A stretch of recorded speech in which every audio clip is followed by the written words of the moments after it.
काजू music centre DJ Arvind Kumar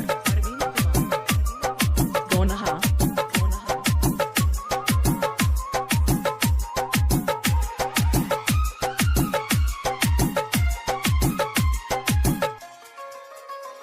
काजू music centre अतल खा। चलो सघाटे यरवा छठ घाट पे डांस करेले, छठ घाट पे डांस करेले। चलो सघाटे यरवा छठ घाट पे डांस करेले, छठ घाट पे डांस करेले। माई के महिमा होबे निराली, घाटी पे पटका फोरे के। चलो से घाटे यरवा छठ घाट पे डांस करेले, छठ घाट पे डांस करेले।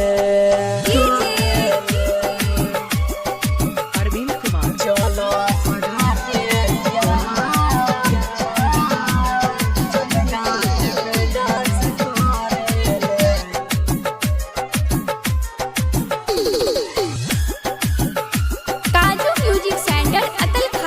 डीजे बाजत बाटे सोबे नाचत बाटे, लागल बाटे घाटे दाम रे, लागल बाटे घाटे दाम रे।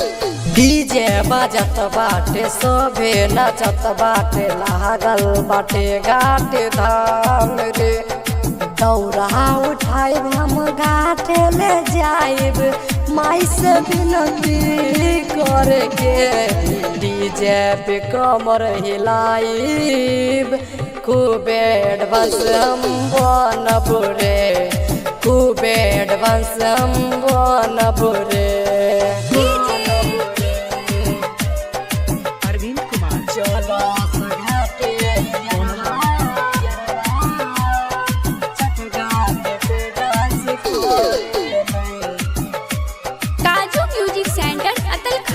प्रमोद पुजारी के पवन खेसारी के गहना बजत बाटे घाटे रे, गहना बजत बाटे घाटे रे।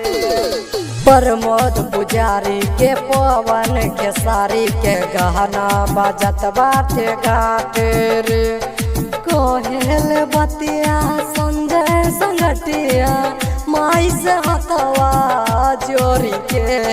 लाली चुनरिया ले आके संतोष संगम नाचे ओढ़ी के, संतोष संगम पूजा करेले।